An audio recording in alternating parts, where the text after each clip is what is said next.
अस्सलामुअलैकुम स्टूडेंट्स। आज का हमारा टॉपिक अर्ली मॉर्फोजेनेसिस से फेट ऑफ एक्टोडर्म का है। एक्टोडर्म लफ्ज़ से ही हमें पता चल जाता है कि हमने जो 3 जर्म लेयर्स डिस्कस की थी जो गैस्ट्रुलेशन के दौरान बनी थी, उनमें से आउटर जो लेयर है हम उसकी बात कर रहे हैं। Ecto mean outer and derm mean skin और द लेयर।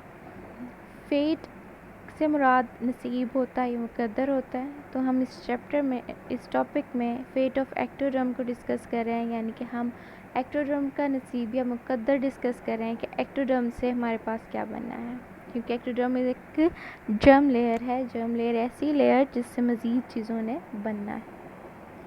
एक्टोडर्म में वो सबसे पहले हमारे पास स्टोमोडियम को डिस्कस कर रहा है। स्टोमोडियम वो कहता है median ingrowth of the ectoderm at head of the embryo is called stomodeum. आपके पास एम्ब्रियो का जो हेड है, यानी कि डेवलपिंग इंडिविजुअल जो है उसका जो हेड है, उसकी एक्टोडर्म वाले बिल्कुल मिड हिस्से में आपके पास जो है वो एक इन ग्रोथ होगी, यानी कि अंदर की तरफ एक ग्रोथ होगी उसके हेड रीजन में। उसको हम जो है वो स्टोमोडियम कहते हैं। स्टोमोडियम ने क्या बनाना है? स्टोमोडियम ने आपके पास इन ग्रोथ है मुंह वाले हिस्से में, हेड वाले हिस्से में, तो यहाँ पे आपके पास ओरल कैविटी यानी इंटीरियर तमाम पार्ट जो हैं ओरल कैविटी के वो बनेंगे। उसमें हमारे पास अमीलोब्लास्ट सेल्स भी होंगे। अमीलोब्लास्ट हमारे पास ऐसे सेल्स हैं जिन्होंने एनिमल ऑफ टीथ यानी कि आपके टीथ की आउटर प्रोटेक्टिव और शाइनी लेयर जो है वो उसको बनाना है। उसके अलावा इंटीरियर कैविटी ओरल कैविटी में जितने ग्लैंड्स हैं वो बनाएगा। तो वो कहता है कि स्टोमोडियम जो है उसके रूफ में, उसकी छत पे करके एक आउट ग्रोथ है, बाहर सा निकला हुआ है। उसको वो पाउच लाइक एक आउट ग्रोथ है जिसको हम रक्त के पाउच का नाम देते हैं। रक्त के पाउच जो है हमारे पास एडिनो हाइपोफाइसिस यानी कि हमारे पास पिट्यूटरी ग्लैंड का एक पार्ट बनता है। हमारे पास जो है वो मिड पोर्शन और आपके पास जो last portion of pituitary gland है वो भी कहाँ से बनना है? एक्टोडर्म से बनना है। ये एक पॉइंट था इसका स्टोमोडियम का। सेकंड पॉइंट जो यहाँ पे डिस्कस हो रहा है वो प्रोक्टोडियम है। प्रोक्टोडियम जो है वो कहता है कि आपके पास एम्ब्रियोनिक हाइंड गट जो है उसने बनानी है। तो हमारे पास जो है वो आपके पास प्रोक्टोडियम जो है वो हाइंड गट का जो हिस्सा है वो बना रहा है। उसके अलावा टर्मिनल पोर्शन जो होगा इसका, जहाँ से फीसिस एक्सक्रीट आउट होने हैं, वो तमाम लाइनिंग वगैरह वो पोर्शन, क्लोएका का तमाम पोर्शन जहाँ पे जेनिटल और यूरिनरी ट्यूब्यूल्स की आउटकम कम है, जहाँ पे जो है वो उनके सुराख मौजूद हैं, वो तमाम हिस्सा जो है वो प्रोक्टियम से बनना है, प्रोक्टोडियम से बनना है। एपिडर्मिस बनानी है इसने आपके पास एक्टोडर्म ने। थर्ड पॉइंट हम यहाँ डिस्कस कर रहे हैं। एपिडर्मिस हमारी स्किन की लेयर है। स्किन 2 लेयर्स में डिवाइड है, एक epidermis and dermis. Dermis real skin, epidermis the upper part of the skin. इसमें जो है वो कहता है कि एपिडर्मिस में आपके पास सारी की सारी जो है वो एक्टोडर्म से बन जाएगी। स्किन के जितने भी डेरिवेटिव्स हैं, यानी इसमें जितने भी ग्लैंड्स वगैरह हैं, वो भी आपके पास जो है वो एक्टोडर्म से बनेंगे। इवन वो ग्लैंड्स भी जो डर्मिस के अंदर यानी कि सेकेंड लेयर के अंदर पड़े हुए हैं, डर्मिस हमारे पास जो है वो एक्टोडर्म से नहीं बन रही, पर वहाँ पे डर्मिस में पड़े हुए जो ग्लैंड हैं जिनकी एपिडर्मिस में खुल रही है, वो तमाम के तमाम ग्लैंड्स भी एक्टोडर्म से बनेंगे। नेक्स्ट हमारे पास न्यूरल क्रस्ट है। न्यूरल क्रस्ट में आपने डिस्कस किया था कि एक्टोडर्मल सेल्स जो हैं उनके करीब आपके पास न्यूरल ट्यूब के ऊपर जो है वो एक क्लस्टर होता है सेल का, ठीक है। उस क्लस्टर में से हमारे पास अब क्या क्या बनना है? पहली चीज़ जो डिस्कस कर रहा है उससे बनी है, वो कहता है पिगमेंट सेल बनेंगे। ये पिगमेंट सेल जो हैं वो आपके कहाँ पे मौजूद होंगे? स्किन के अंदर हो सकते हैं, आई की आइरिस में मौजूद होंगे, फिशेस के ब्लड वेसल्स में मौजूद हो सकते हैं, एम्फीबियन के ब्लड वेसल्स में होंगे। स्ट्रेटेड मसल्स जो हैं, धारीदार मसल्स जो होते हैं मैमल्स के, उनके कलर देने में जो है वो काम करते हैं। मेनिंजेस ऑफ ब्रेन के प्रोटेक्टिव जो लेयर्स हैं उनके अंदर मौजूद होंगे, और स्पाइनल कॉर्ड की प्रोटेक्टिव लेयर्स में, और बहुत सारी जो साइट्स जहाँ पे कलर प्रोवाइड करना है वो न्यूरल क्रस्ट से बनेंगे, यानी एक्टोडर्मल सेल्स से। उसके अलावा वो कहता है कि आपके पास migrating cells of neural crest मौजूद होते हैं।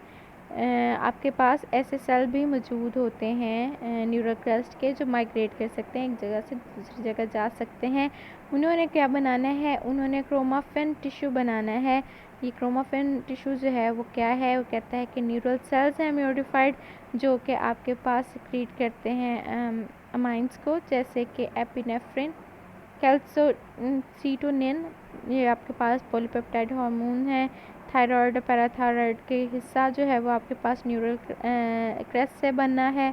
उसके अलावा आपके अल्टीमोब्रैंकियल ग्लैंड्स जो कि सिर्फ एम्ब्रियो में मौजूद होते हैं या फिशेस वगैरह में मौजूद होंगे, ये आपके पास फेरिंक्स वाले हिस्से में मौजूद होते हैं। और जो आपका fifth pair of gill pouch है, जिसे गिल बनने हैं फिशेस के या फिर जो है वो एम्ब्रियो में जब गिल पाउचेस मौजूद होते हैं, फिफ्थ पेयर के पीछे जो है वो फेरिंक्स वाले हिस्से में स्मॉल बॉडीज़ होती हैं अल्टीमोब्रैंकियल ग्लैंड्स, और ये एक हार्मोन जो है वो सिक्रीट करती हैं अगेन, जो कि कैल्सिटोनिन है। ये कैल्सिटोनिन जो है वो आपके पास अमाउंट ऑफ कैल्शियम जो है वो ब्लड में उसको कंट्रोल करता है। तो कहता है कि कैल्सिटोनिन जो है वो आपके पास थायराइड पैराथायराइड अल्टीमोब्रैंकियल ग्लैंड जितने भी हार्मोन्स निकलने हैं, तमाम न्यूरल सेल्स जो हैं वो बनाने वाला हिस्सा जो है वो आपके पास न्यूरल क्रस्ट है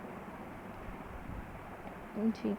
also arises from the neural crest जी, ये तमाम हिस्सा जो है न्यूरल क्रस्ट से बने हैं। फिर उसके अलावा वो क्या कहता है कि spinal cord and brain which are also ectodermal region are surrounded by neural crest cell.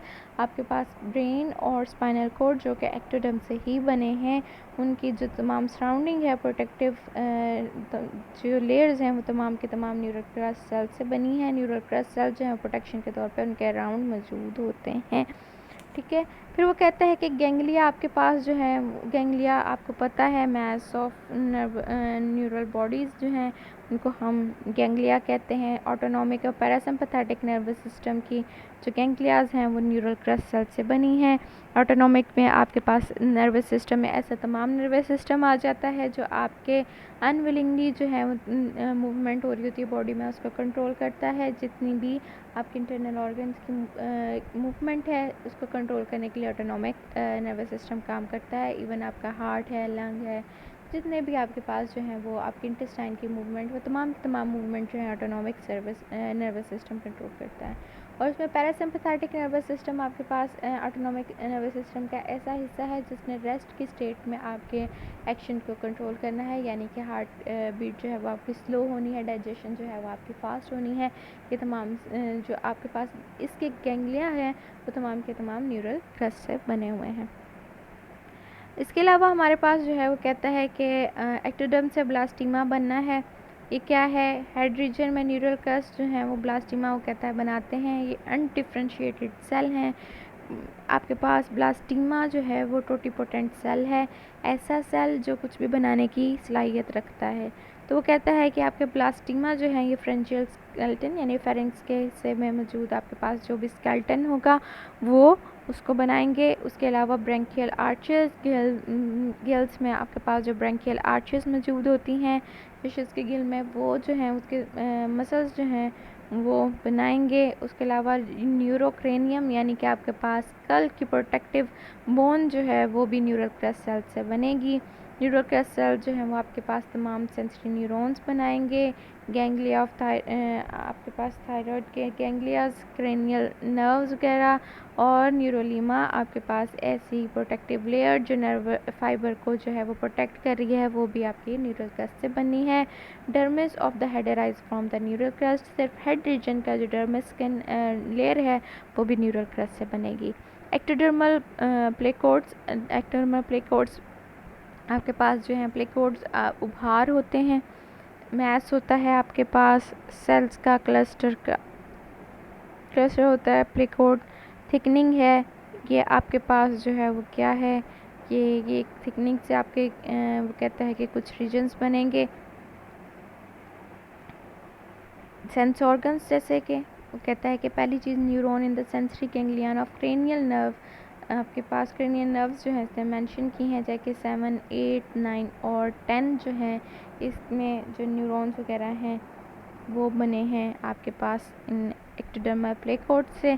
उसके अलावा आपकी नेज़ल पिड, Nereis, nozzle, olfactory receptor cells, यानी आपके नाक और उसमें जितने भी ऑल्फैक्टरी रिसेप्टर्स वगैरह हैं वो एक्टोडर्मल प्लेकोड से यानी एक्टोडर्म से बने हैं। उसके अलावा वो कहता है कि आपके पास जो है neuromast organ of the cephalic head region में आपके पास जो है वो क्लस्टर ऑफ न्यूरॉन्स जो बनना है उसने न्यूरल आपके पास एक्टोडर्मल प्लेकोड से बनना है।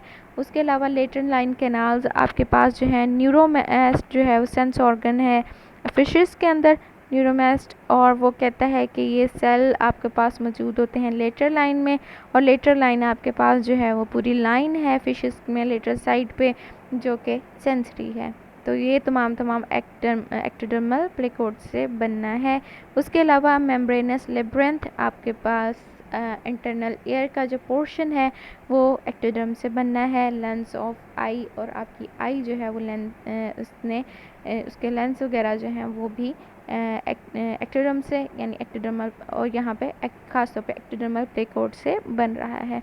तो आपके पास वो कहता है कि तमाम का तमाम नर्वस सिस्टम जिसमें इसके सपोर्टिव न्यूट्रिटिव टिश्यू भी शामिल हैं, जिसने सपोर्ट देनी है, न्यूट्रिशन प्रोवाइड करनी है नर्वस सिस्टम को, वो तमाम के तमाम एक्टोडर्म से बनते हैं। तो फेट ऑफ एक्टोडर्म में हमने जो है वो चीज़ें देखी हैं। ब्रेन बन रहा है, ब्रेन से सारे तमाम सेंसरी ऑर्गन्स बन रहे हैं। आपके पास स्पाइनल कॉर्ड बन रही है। उसके अलावा आपके पास एपिडर्मिस बन रही है। एपिडर्मिस के अलावा आपके पास आई के रीजन तमाम बनना है, जिसमें आपके पास आइरिस के पिगमेंट सेल्स भी मौजूद हैं। इसमें आपके पास आई के जो है वो रेटिना भी मौजूद है, आई का लेंस भी जो है वो मौजूद है। इसके अलावा आपके पास एयर का इंटरनल पोर्शन जो है वो मिडल और एंड नहीं, सामने वाला इंटरनल पोर्शन वो तमाम का तमाम जो है वो आपके पास एक्टोडर्म से बनना है। उसके अलावा आपके पास जो है वो हाइंडगट बननी है प्रोक्टोडियम से, और आपके पास जो हाइंडगट की ओपनिंग्स हैं और क्लोएका की जो तमाम की तमाम जो हैं वो बननी है आपके पास किससे, एक्टोडर्म से। तो ये आपके पास फेट ऑफ एक्टोडर्म था जिसको हमने आज डिस्कस किया है। कल इंशाल्लाह हम एंडोडर्म और मेसोडर्म की फेट को डिस्कस करेंगे।